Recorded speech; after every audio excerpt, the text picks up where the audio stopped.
Chinese food ba ang iyong craving? Well, take this as a sign dahil isang authentic Chinese restaurant po ang aming pupuntahan sa Balanga City.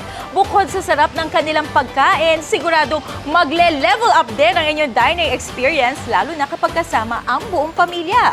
Kaya tara, samahan nyo na akong tikman ang mga bestsellers ng Fortune Hong Kong Seafood Restaurant.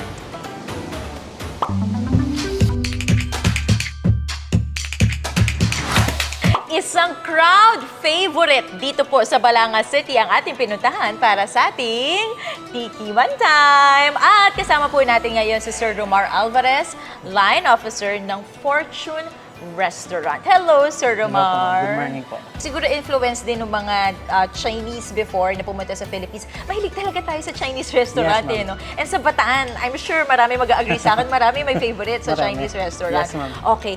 Bukod sa Chinese, may iba pa bang ino-offer ang Fortune o talaga nagsispecialize kayo specialize sa... po lang talaga kami for Chinese cuisine po. So, napag-usapan na po natin yung inyong mga bestsellers. Yes, So, ano ba yung magandang unahin? Unahin natin, ma'am, itong soup po. Soup, okay. Fortune Seafood Soup Okay. is a fresh ingredients po ng mga assorted seafoods na locally po sa atin. Then, kaya po siya kulay green because of the spinach and polonchay. Ang sarap ng soup ninyo. So, this is a very good starter pag gusto nyo lalong ganahan para doon sa mga main dishes na titikman natin maya-maya lang. Now, after the soup, ano magandang Ang next natin? next one natin, ma'am, is Fortune Combination or cold cuts. This is a Okay. combination of pork asado, Okay. lechong kawale, soy chicken, and century egg Okay. with seaweeds po. Tamang-tama lang yung nipis niya for me, yung kanilang asado. At tapos yung flavors, alat tamis yung naglalaban Yes, sa ma'am. kanya. Ang sarap nga rin. So yun na nga, titikman ko na rin yung soy chicken kasi sabi mo masarap din yung soy Yes, chicken. ma'am, masarap. Amazingly, kahit soy, Apo. kasi soy is maalat, Alat, di ba? yes, ma'am. Hindi siya sobrang alat, ha? Sakto lang yung lasa niya. I know this is an appetizer, pero parang masarap din pang ulam sa kanin. Halos main course na din. Masarap din siya sa pangkanin. Sakto-sakto lang din yung lasa niya. Ito pong fried lapu-lapu, Singaporean style. Also, ginagamit din natin yung fresh mango po na galing din dito sa atin sa Bataan. Ayun, Yan, ma'am. gusto ko yan. Apo. Tapos, ang sauce niya naman po is sweet and little spicy sauce Okay. na good combination po. Okay. Try. Well, alam natin, lapu-lapu naman, di ba? Kahit anong luto naman siguro na lapu-lapu, masarap Masarap. talaga. Plus, galing pa to sa Bataan, so alam Yes. natin, masarap and fresh Fresh. yung lapu-lapu. But ang star for me really is yung sauce, yung sweet and Yup, sour sauce. sauce na ginamit. Ang sarap, guys. Oh, kahit, well, lapu-lapu is masarap, but even just the sauce, pwede nyo ilabay lang sa kanin nyo, Yes, pwede ma'am. mo na siyang kainin. Sweet and sour rice, pwede na siya. Ang sarap nito. Yes, ma'am. Uy, ano to? Ang ganda naman ng plating. This one po is Parang fried bird's prawn nest. taro in wonder sauce po. Ah, pronto. Prawns po yan na locally din po na nakukuha natin dito sa market natin. Okay. Dito sa Bataan. Then we have the taro chips on the top. Ah, galing. Yes po. Then wonder sauce ang tawag po kasi namin sa sauce niya. Wonder sauce. Yes, Bakit wonder So, sauce? Dalawang combination po kasi ng sauce niya na pinaghalo. Ang ganda nung presentation, no? Nakakatuwa. Tingnan nyo. Actually, unang tingin, parang siyang bird's nest. Yes. No, parang gano'n yung itsura Para siyang niya. nest talaga siya ng ibon. Ang galing! Siya may fruity aftertaste siya na hindi ko matanto kung ano yung lasa. So, just by the clue, the fruity taste, refreshing siya sa palate amazingly. Hindi Apo. siya yung heavy masyado. At saka in fairness naman sa prawn talaga ay puno. Hindi siya puro breading Apo. lang. Malaki talaga yung mga prawns na ginamit and not just breading. Ano Pork, po ito? braised emperor, pork belly, Ah, pork with, belly. with kwapaw po. Ah, sabay silang Kinakain, kinakain? yes ma'am. This one is parang ano po, parang sa siopaw. Okay. This one po yung gagamitin ninyo. Then, this is the peelings po. Oh, sobrang dali niyang tanggalin. Sobrang dali niyang iniwa-hiwalay. Yes po. Oo nga. Para siyang asado na siopaw na may sauce na. Apo. Ganon yung lasa niya. Plus yun nga, dahil ikaw ang may control ng laman, pwedeng maging siksik na siksik din at the same time. Thank you for this, Sir Romar. Now let's go to the next. The next one po is, this one is broccoli with golden mushroom and rice scallop.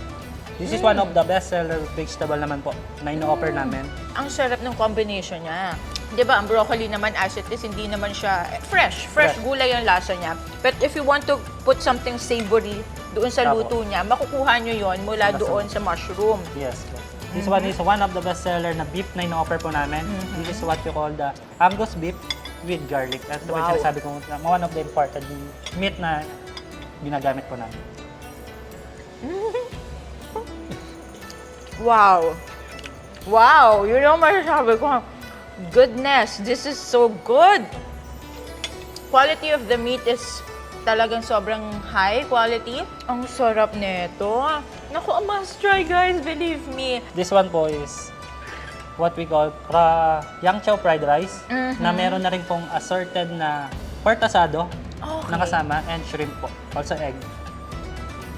May karne na, may May hipon. egg po ba yun? Egg and hipon, ma'am. Okay, may vegetables Yes din at po. the same time. Yeah, it can stand on its own. May mga Minsan rin nga talagang po ako- taong mahilig lang sa yang chow, di ba, Yes, sir? meron po. So now we're done dito sa mga main dishes. But of course, when we talk about Chinese food, hindi pwede mawala ang dim sum. Yes, di ba? Kailangan may dim sum yan. So titikman naman natin ng mga dim sum. So itong hakaw. So again, lahat ito from scratch po yung gumagawa. Yes Even po. yung wrapper, Yes kayo po po. ang gumagawa. Okay. Kita nyo kung gaano karami yung shrimp na ginamit, ano? Punong-puno, ma'am. Mm. Sa walang standard na ginagamit, madam. Wala talagang standard to? Yes So po. purong ano to? Purong hipon. Wow! Tsaka yun nga, bukod sa puro shrimp, yung wrapper niya manipis lang. So every bite, lasang-lasa mo talaga yung shrimp niya. Ang sarap niya, sir! Siomay, ma'am. Siomay. With shrimp din po. May shrimp din ito. Yes po. So, this is really pure meat Yes. na pinagsamang pork And shrimp. and shrimp at the same time. Sulit na sulit siya, guys, kasi yun nga, siksik na siksik siya. Tsaka malalaki yung size niya than the normal siomai. Chicken feet. Chicken feet. It's very tender, sobrang literal fall off the bones dahil nalaglag talaga siya kanina. And ang sarap na mismong sarap. timpla din. Yun Apo. nga, may distinct Chinese taste ka na malalasahan. So if you're looking for the authentic, Authentic, yes. Chinese taste, meron sila talaga dito sa Yes, ma'am. Fortune, no? May dessert! May dessert Yes. pa pala tayong prepare. Ano dessert natin, sir? This one is mango sago. Mango sago! Change split time.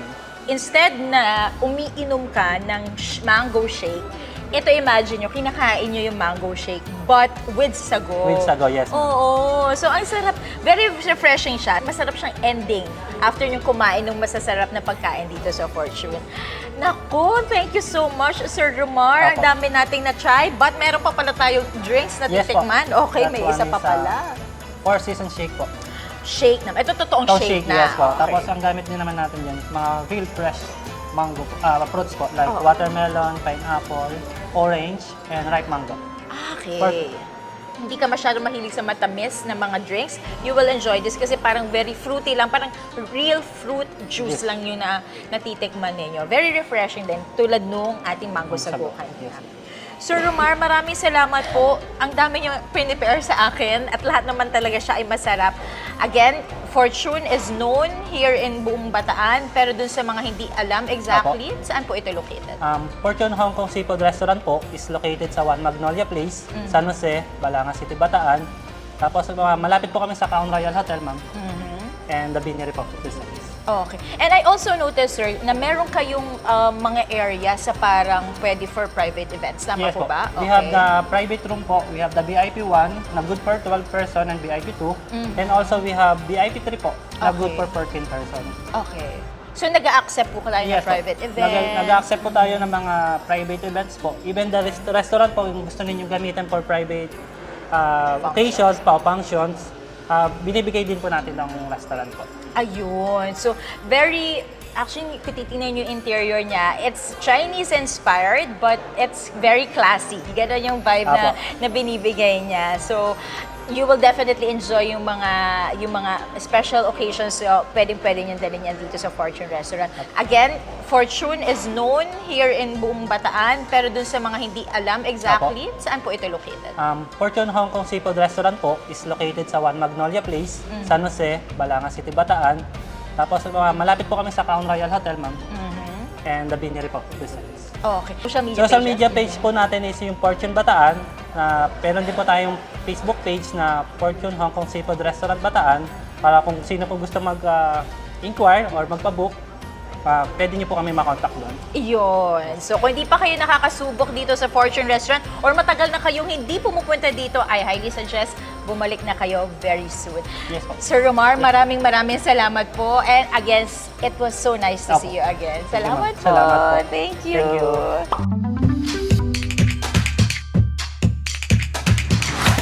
Panalo talaga ang Chinese cuisine, lalong-lalo na kung locally sourced ang mga ingredients nito dito sa Bataan, tulad na lamang ng ipinagmamalaki natin na seafood. Kaya isama na sa listahan ang Fortune Hong Kong Seafood Restaurant sa susunod na food trip with your family and friends. Hanggang dito na lang muna, pero tandaan, marami pa po tayong pupuntahan, kaya kita-kits ulit dito sa Bataan. Bye!